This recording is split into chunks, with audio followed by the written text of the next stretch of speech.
Hello and welcome to the Grow Places podcast, where we explore the virtuous circle of people, growth and place. Brought to you by Grow Places and hosted by our founder, Tom Larsson. Jesse? Yeah. Thanks very much for joining me today. I'm so grateful we managed to squeeze this in on your visit to London.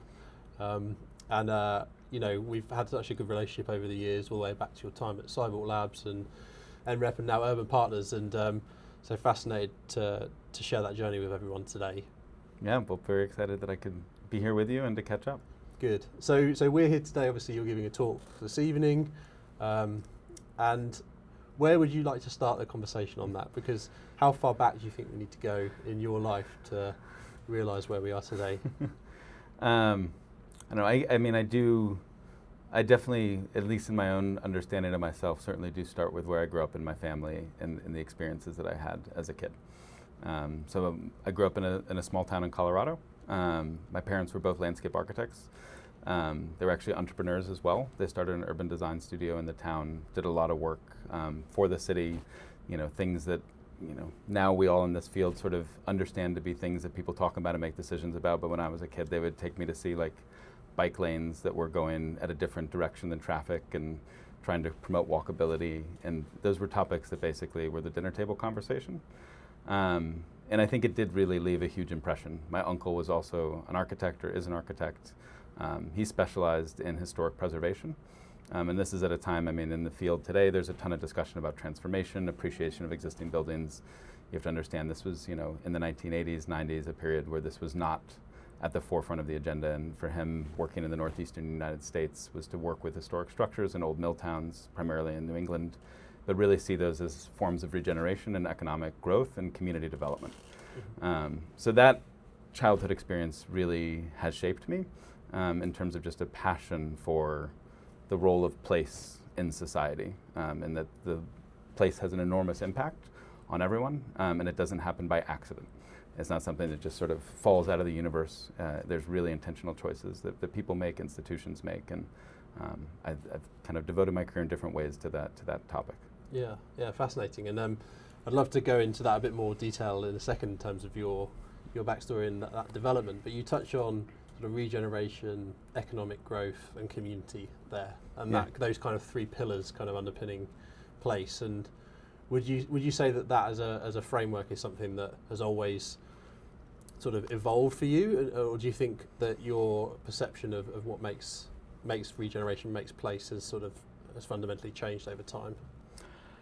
It's certainly evolved as I've had experiences and learned. I think the things, my father is also originally from New York City.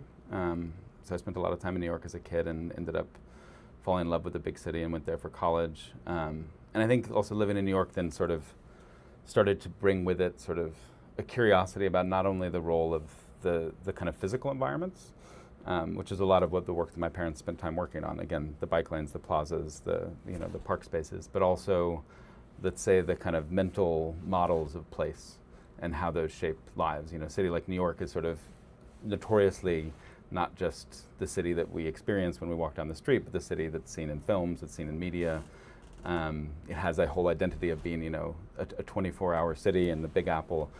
And I think that sort of curiosity around media and narrative and culture and the role that the arts play has also really been a major theme. I ended up, while in college studying urban studies, I was traveling in Europe and I have some family heritage and visited Berlin.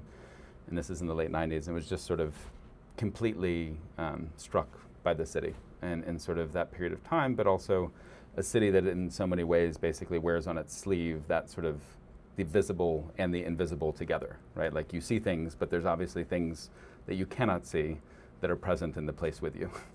And I think how the society and how the place navigates that relationship and how it also comes to understand its history and its future at that period of time just was incredibly captivating. So I wrote my master's thesis about a park in Berlin called the Mauer Park.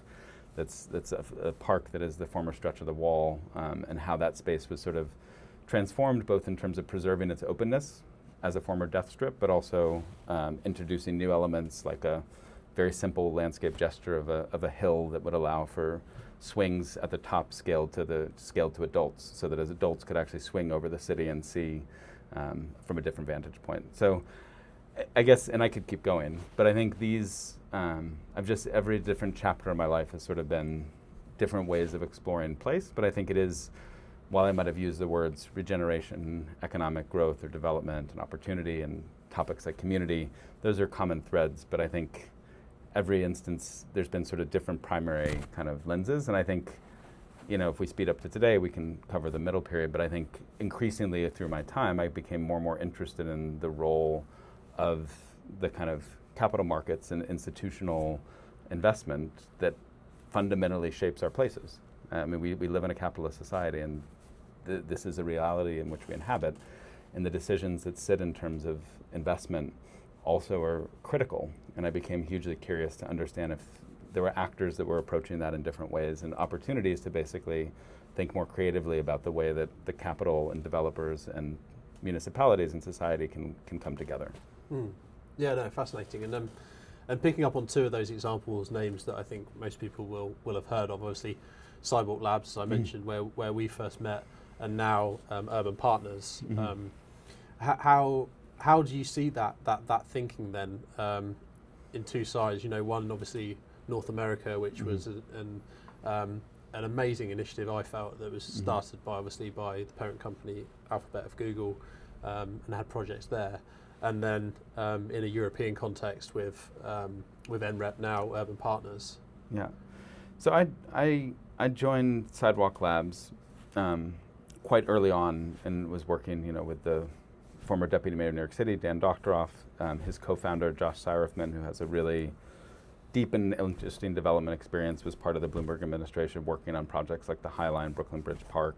But before that, I'd been involved in actually some media and technology entrepreneurship. And so this idea of basically how do you integrate cities and innovation around sort of technologies, and not only kind of digital technologies, but also innovations in policy and design, and use that to kind of really shape better future cities in terms of human life and the planet. So that was in many ways the kind of entry point for me to Sidewalk, and I think the level of ambition that the company had and the kind of categorically different way of thinking about the city, and truly thinking also holistically about the city, was really exciting to be a part of. I think, the company's journey was very much one where I think it grew up at a period of time where there was also, I think a quite robust optimism around the role of technology and technology companies. I think this project unfolded that we were doing in Toronto from, I started working with the company in 2017, and the project that we were working on in Toronto, we won a major bid to be a funding and innovation partner to Waterfront Toronto there, and Cambridge Analytica, the scandal that took place, and the kind of, I think, quite appropriate wake-up call to people around the world that basically a company like Facebook or a company like Google, these are not, just because they're technology and innovation doesn't mean they're benevolent actors in society. They might also be contributing some really important and interesting things for us. They might also be driving really important economic growth. There might be aspects of sort of, freedom of expression and other things that they are enabling in different forms. But they're not a given to be a good. And I think that the Sidewalk Labs project is one that was with a parent company at Google, became sort of ensnared in a broader, I think very appropriate societal discussion about what is the appropriate role of a company like Google in the lives of Torontonians, in the economy of Canada. And I mean, we're sitting here, a week after Mark Carney's comments at Davos, and the relationship of Canada and the U.S. is complicated. And I think there's reasonable questions to ask about whether or not Toronto's waterfront should in fact be capitalized and developed in part by a company backed by Google. So I think I go into that because I think what sat in the center of Sidewalk Labs was a group of people that I think is kind of historic in terms of the diversity of experience, level of ambition, scope of kind of curiosity and research into cities, from, district heating and cooling systems to the most advanced ways of energy management, to new models of health and kind of public health and public realm, and literally every topic you could imagine that's important for cities. There was really intelligent people with really good ethics and motivations working on those. I think it was caught in a business model that was inappropriate, in fact, for the venture. And I think, ultimately we stepped out of the work in Toronto, I think, because the uncertainty became so high and the fraught relationship with the actors there was so high. But I left that experience not sort of soured on the challenges of large-scale mixed-use regeneration, but only kind of emboldened to kind of pursue that further, but to find the right business model and kind of institutional framework through which to pursue that. And that's what brought me to what is now Urban Partners, what was at NREP at the time, which is a company that now for over 20 years has been working first in sort of the Nordics, now sort of more widely across Northern Europe, and really with a strong kind of purpose around solving problems and making things better in cities, initially through sort of single building, more sustainable real estate, increasingly through broader kind of approaches to neighborhood scale transformation, but doing that in a way that also was in partnership with public authorities, especially in Copenhagen and the work that we've done there with many of the kind of municipal actors, but also earning the trust of institutional investors because of the commercial returns that we were delivering through these quality partnerships and these quality development projects. And I think that sort of foundational base was really intriguing to me as a platform from which then, and meeting the founders and understanding the ambitions, to really think about what does urban partners mean? What does it mean to be a partner to cities and help cities solve challenges by matching, capital and capabilities? That's what motivated me to kind of move across the Atlantic and take the huge leap with my family to relocate to Copenhagen. Yeah, no, amazing. And on that Sidewalk Labs piece, I completely agree with the way that you summarised it there. When I first saw the manifesto documents, MIDIPs? Yeah, the MIDIP, the Master Innovation and Development Plan. Yeah, I still to this day think they are some of, if not the best, visioning strategy documents I've seen. And as you say, if you strip away the really, really important and relevant context that you put around the alphabet thing, if you think about it as a piece of just urban thinking, with the amount of input and the people involved in it, I still think it's a really, really relevant and great case study for that, and something that I've got on my shelf at home actually. That's so cool. Set of documents. And then maybe onto the urban partners thing then. So in a maybe sort of an elevator pitch way, what is being a good urban partner then for you? How do you see that, all your learnings and what you're trying to put into practice today? Yeah, I guess it's, it starts from this sort of fundamental, perspective that says that cities are at the heart of kind of our lives today and our future, whether we like it or not. It's where the vast majority of people live. It's where the increasing majority of people will be living. That's certainly true in Europe. That's true around the world. It's also where many of our challenges exist. It's where the vast resource use related to climate takes place. It's also where many of the social challenges exist. It's also where so much of our economic futures are being shaped. And so I think that the notion of urban partners is to say cities are in fact a kind of ecosystem to understand and to basically understand what those challenges are, and then look at how can we best be a partner to those public actors and societal actors to bring institutional investment to help address those challenges and balance the kind of risk and reward that sits in that partnership. And I think what's really different, it's not, there's a history of public-private partnership, and that term, I think, especially growing up in a North American context, maybe it's similar here in the British context, to me sounds like basically divesting public assets to the private sector and having them take over.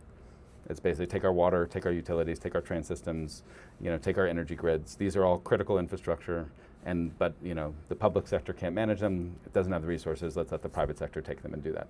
That's not what this is. It's a fundamentally different logic that says there is a co-responsibility that is shared.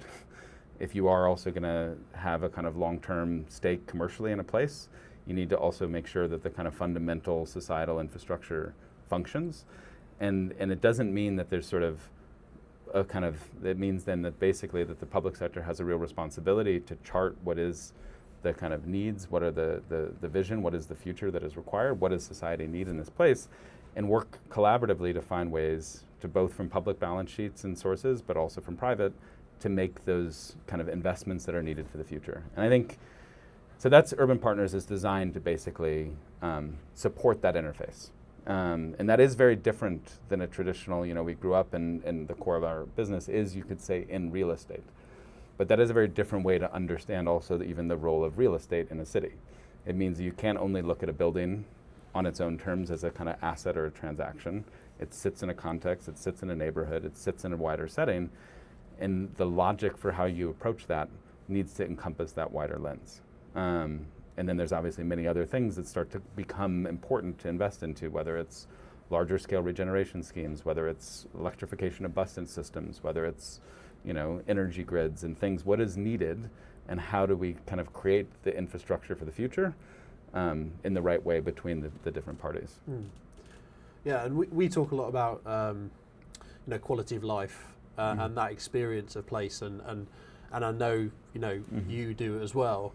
And so you've mentioned scale here. Sort of, what scale do you feel like you have to operate at, or you need to operate at to really try and move the needle on some of these big kind of quality of life outputs that you're focused on? I know you're passionate about. Yeah, I mean, I think that every urban scale offers different opportunities. I mean, a small business in a storefront can have a meaningful impact on quality of life in a community. I think multiple housing units in a single building can have meaningful impact on a community. So I think all of those pieces add up. Certainly, if you're able to work at what I would consider kind of a neighborhood district scale, where there is, if you try to put a number to it in square meters, maybe like 100,000 square meters or more, I guess about 1 million or so square feet, you start to get the ability to work where you get intentional synergies, where you can plan and invest so that the public realm comes early and serves certain needs, and then you can then introduce some ground floor experience and retail that sits in adjacency to housing of different tenures that benefits, certain office uses and all these things. We know in good city neighborhoods these things all work well together. In new developments, it can often be hard because the traditional investment and development logic is a building. And if you sub-optimize just for a building, you don't get a place. You get a series of buildings. And so that's, I think, from a investment and development lens, you do need sufficient scale to basically harness the synergies. And that is also where, from a commercial perspective, you get the opportunity to, make some choices that say, we will in fact early on make sure that there are the right type of local tenants and they have the long-term tenure that is needed. They might have a slightly different, retail rent than some of the tenants that will come later. If you also have a really great place that becomes incredibly attractive for the wider city, your rental values will go up because it's a place that is highly desirable. And I think that's okay as long as, and from a society and inclusivity perspective, if the whole of the place has a mix of tenures built into it. So if you have a range of affordable housing that's integrated into the project that probably does have some price controls around its growth, but then that sits next to market housing, those things can work in concert. And I think that's the investment logic that we need, because it's not the case that private capital is simply seeking the highest possible profit. It's seeking a kind of logical risk return that it can make sense of in concert with its partners. And if there's credible social housing partners, if there's credible municipal partners in terms of infrastructure, if there's credible ways in which the whole can come together, and then the profit sits in a couple pieces of a whole area, that's a great investment case, and it will deliver something that I think cities really need. Yeah, absolutely. And what sort of time horizons are you thinking about in your approach to this sort of regeneration? I think it has to be. I think in many ways the most important thing is you need to start with the mindset that is the end is a functional operating place. It is. King's Cross in London here, I think, is a great example of this. And it is a place that, was designed with the end state in mind. And so it's not a place that is designed to kind of sell individual buildings, but if you're only going to harness that long-term quality, if you have an ownership mindset and an operational mindset. And that's, it might sound a little strange, but that's actually like infrastructure investing works this way, right? So you build windmills and offshore wind to produce energy for the future. You don't focus on building the windmill for the phase of building the construction of the windmill. The purpose is to produce the energy. And here what you need to do is produce the energy of place. And it's the energy that comes from diversity of housing and diversity of workplace and ground floor and all of that together. So you just need, and that is a kind of, basically to say that is an open-ended long-term mindset. That is an ownership or stewardship mindset. In order to get there, every project is at a different stage and will require a different amount of time. I think, can you go through that development journey over the course of a decade? I think so. I think there's evidence that you can. Does the stages early on where you kind of have to align landowners and stakeholders and a vision and get public planning permission and all of that work take often decades? Unfortunately, yes. So I also think we have to acknowledge it takes time. I think we need to move more quickly, because I think cities do need to kind of deliver on the housing needs, especially that we face. And planning, policy and regulatory structures need to move more quickly. But this stuff is important. So it's not to just sort of like throw kind of regulation out the window, but it is to truly get them even more resources to kind of manage these planning processes as effectively as we can, to get them to move more quickly.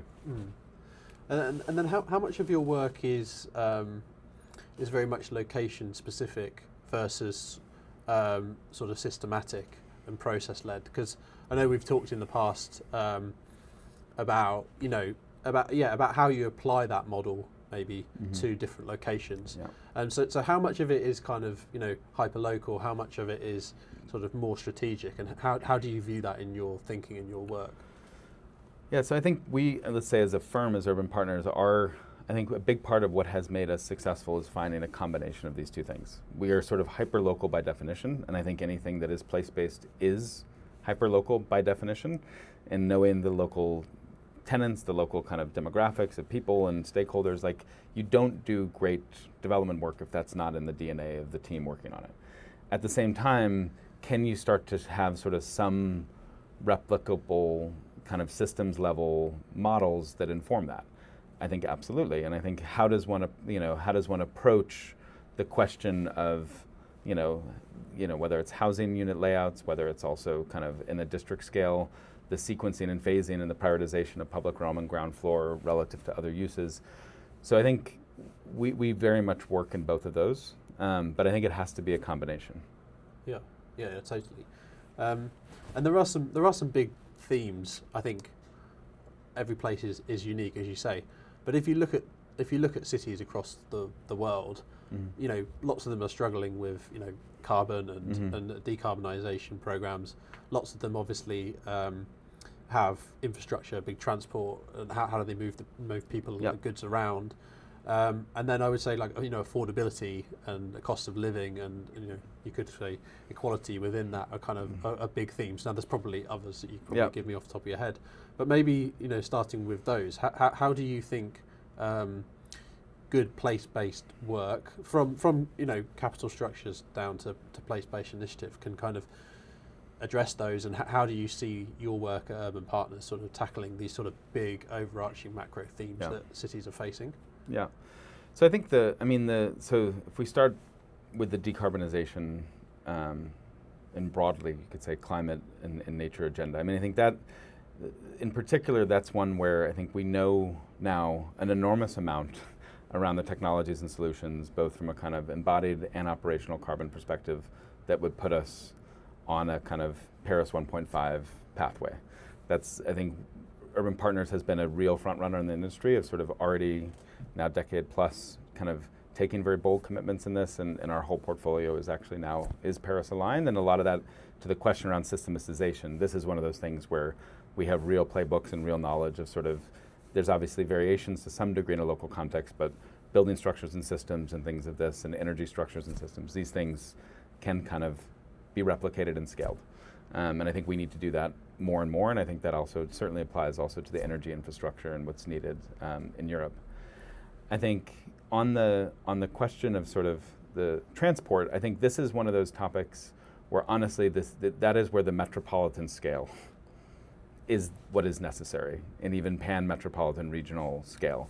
So I think in order to, at a building or certainly even a neighborhood level, can we have more intentionality around how we sort of create incentives for walking and biking and reliance on, non-reliance on cars? Should we focus on brownfield sites that have good existing transit infrastructure? All those things are things that are within our control as sort of urban investors, but the transportation infrastructure as such is a different topic. It doesn't fully sit in the scope of what we do. It is the things that are sort of being managed at sort of national, regional government levels, and I think needs to be truly, like in a European context, done at a European level. You see great European rail planning and infrastructure planning, and I think that needs to happen more and more because that's the scale that is required. And then on the affordability, this is an extremely important but really challenging topic, because at least on the when it comes to housing, the delivery of new housing has sort of baked in costs.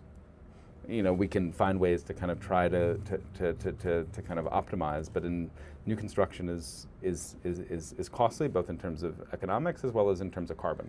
So I do think the notion of starting from where is there existing housing, where there's opportunities to reuse and repurpose housing, that's a huge need, and I think we're seeing more and more work around that agenda. And then I think on the new housing side, we obviously, in growing cities, whether it's London, Copenhagen, Munich, Hamburg, Stockholm, these are all cities where you do have strong economic concentrations aligned with future industry. And I think, it's no mystery that's why people move to cities and have for centuries. Cities are sort of the centers of our kind of civilizational economic dynamism. And so we need to provide more and more housing for people as they move to cities, and that won't only be done through retrofit and existing stock. And so I think the affordability equation does just need to be quite pragmatic and acknowledge there's a range of housing and demographics that need to be served. A big part of that is a pure supply side factor. I think cities that struggle the most in the United States, and I find this deeply depressing, with affordability are often the cities that have had, progressive democratic leadership. Cities like San Francisco that I lived in, and a big part of why they've struggled so much with affordability is they literally have built nothing because it's a lot of incumbent residents with ostensibly progressive values that resist change and say no new buildings will be built near me. But then they sign up and say, I really believe in affordability, and I think it's a huge challenge that we have in society. There's a real, and I grew up in a town that I would say sort of is an embodiment of this, what I would call progressive hypocrisy, where people advocate for affordability, but they're doing that from a real position of privilege, often homeowners in certain cities that are highly attractive, and they resist change. And that is like the NIMBYism, and I think that's very real. So I think that is a piece of the puzzle that needs to be overcome, and it doesn't mean that pure market supply side will solve it, but if you start to unlock more housing, you start to deliver housing at different price points, and you start to also bring in more, public investment to also support on keeping some of the kind of rental costs down. Again, the construction costs are going to be pretty consistent. You can start to address the challenge. Yeah, fascinating, and that insight into a very varied set of considerations there, I think is really, really valuable. So if I was to ask like a sort of short question, so what next? Like how do we kind of begin to solve, tackle, address some of these systemic issues that cities are facing, and maybe you could give some sort of on the ground real examples of some of the stuff you've done or are doing towards that. Yeah, I mean, I think at the root of it there is a degree of a kind of mindset shift, and I think there's a mindset shift that needs to kind of put cities as a real kind of focal point of attention. I think that means it's also giving and supporting municipal leaders with even more kind of mandate and resources. And then I think it's also in the European context, and I consider the UK a part of Europe. Me too, yeah.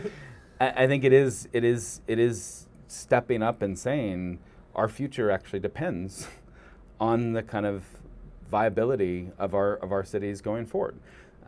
If we are living in a period of time where there's obviously a really significant change taking place in the kind of global world order. Europe cannot rely on the United States in the same way that it has in the past. Europe also has a set of kind of values and a quality of life, even if challenged, that I think is extremely important to defend. So when we talk about security, it's also to secure what? And I think it is to secure the kind of democratic values and principles that underpin European cities. That is where that is lived and breathed. And I say all that because the security piece, in the classic sense of also, military investment, that will require a lot of investment as well.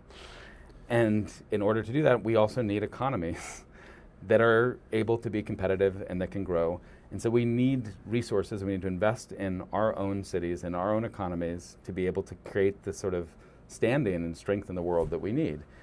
In order to do that concretely, I guess, to make it more practical, like as a firm, we're looking at how do we orchestrate investment funds that help focus on really moving forward large-scale mixed-use regeneration projects in ways that are different than traditional funds have done in the past, that are aligned with that long-term kind of stewardship and ownership model, that truly kind of work with the best local kind of partners that are both developers and municipal partners. And how do you do that at scale across Europe. So it's not just one bespoke project, but actually do that, in concert in London, Munich, Berlin, Hamburg, Copenhagen, Stockholm, that geography actually, and actually also get even more collaboration between those cities around a common agenda and common knowledge sharing. So we have projects already that we're working on in the center of Copenhagen that sort of embody this agenda and this logic, the railway district in English as it's called. And it starts there with a transformation already of an existing building into a community center that is working with local associations, working with municipality, working with local philanthropy to give people access to a type of space that they haven't had before, and to build the community around that. And to build the housing needs and mix in social housing, mix in ownership housing, mix in student housing, all of that in one quality place. So I think that's one very concrete way that we're working on this agenda, but I think it is also, again, truly a mindset.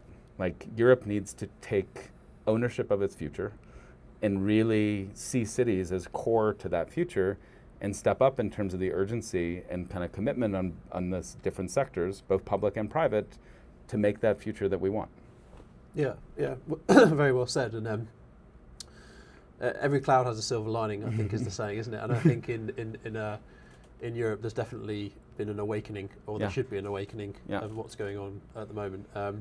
And I think there's a lot of agency that we can take to move things forward, align with those macro trends, and then with what's going on today, and plotting a course through that. And so maybe then, like, I don't know whether you have a sort of strategic plan for Urban Partners or what, but if you were to say sort of 0 to 5 years, 5 to 10 years, I don't know how you'd structure that internally, but within that context that you've mapped out for you as a business, as a fund, what does that look like? How do you deliver returns for your investors over those time horizons?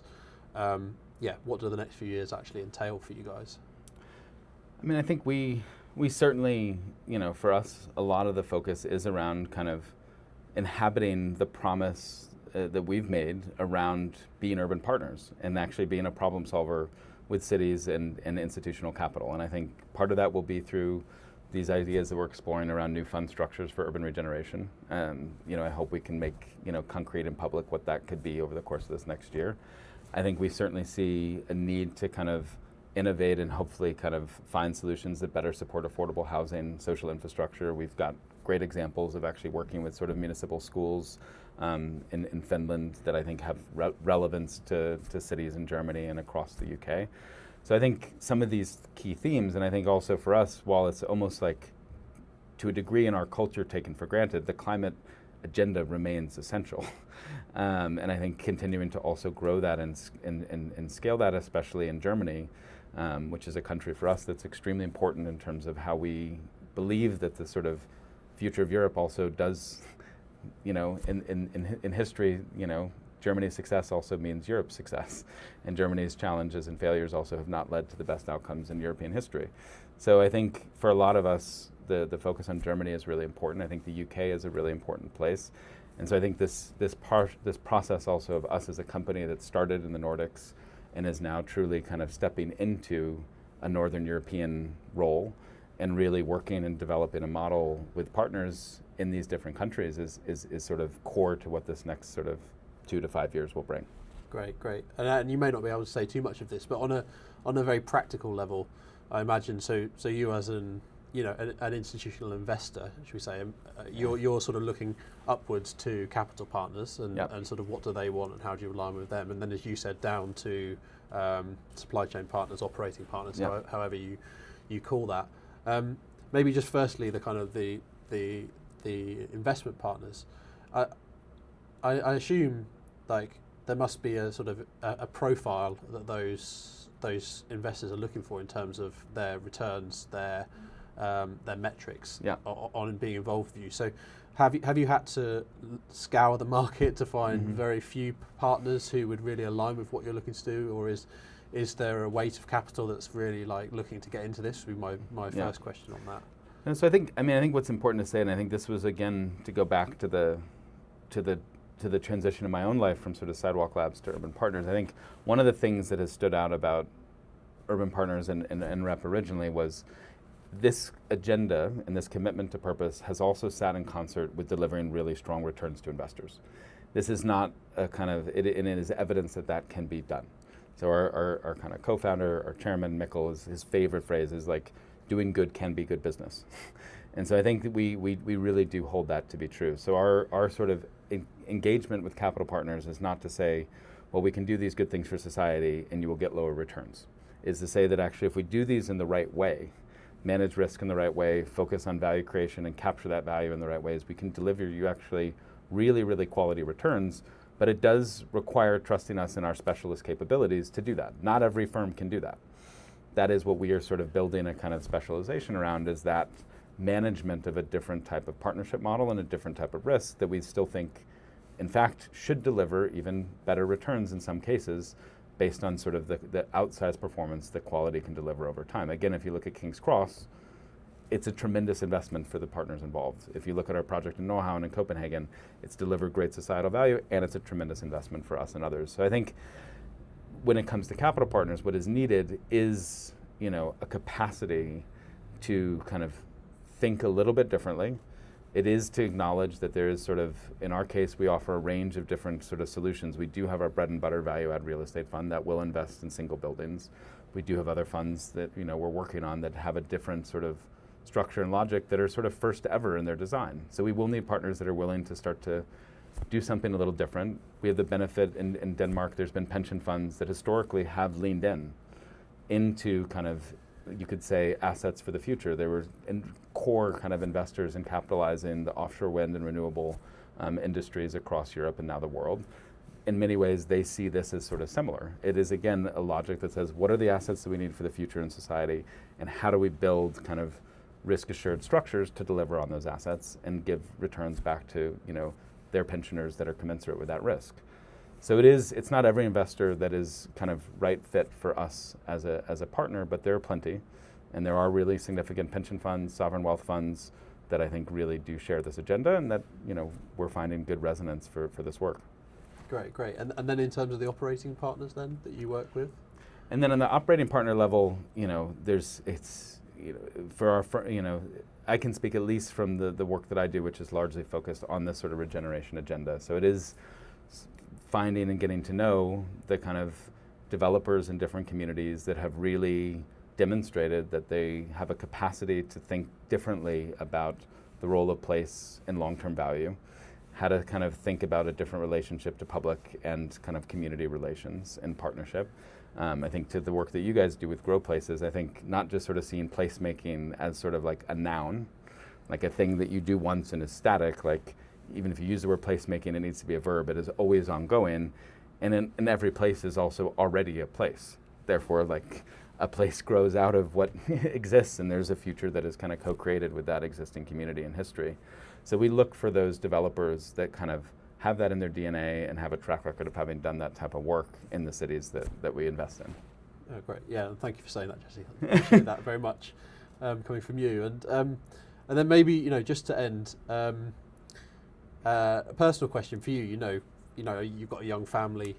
If you look forward to when your children are, in their working lives, their adult lives, whatever that might look like at the time, what are your hopes for the types of places that they live in? And you can kind of take that physically, structurally, kind of how would you imagine that being? It's a great question. I think the things that are really important to me are, I think it's a place where place provides freedom. That you are able to kind of be and move and operate and connect and interact in the world without a sense of threat from, being run over by a car, the threat of sort of violence, that this is a space of safety, but not in the sense of like a police safety. It is a psychological safety, and it is a kind of safety to exercise your freedom as who you are and you want to be. And I think that gives space for kind of democratic gathering and democratic institutions and the roles that also public space play in society from that perspective. That is in environments where you have true kind of multiplicities of people and community actors in terms of business and entrepreneurship and institutions that are part of a community life. Like that is the type of place that I want. And I think it is, is it sort of more urban or is it more natural? And I think the best places are combinations of all those things. I grew up in a town that is on the, in the foothills of the Rocky Mountains. I love the mountains. I love the woods. I love camping. Cities are different environments. I love New York City, and I love Berlin, and I love London. I think finding more harmonious relationships between city and nature is something that I think we definitely need to develop as we kind of evolve. I think cities like Singapore are doing more and more creative thinking in that regard. I think it's not just about trees. I think it's also about even attentiveness to sort of not just the kind of human life that exists, but also sort of the other life forms that we are cohabitating with. So I think I want a place where that sort of sense of freedom and you could almost say kind of multi-species kind of sensibility is sort of supported and is kind of inhabited, such that my daughter and my family can kind of feel that in the streets. Jesse, thank you very much for joining me today on the Grow Places podcast. Yeah. It's been a real honour. Yeah, it's been really fun. Thank you. Thank you for listening to the Grow Places podcast.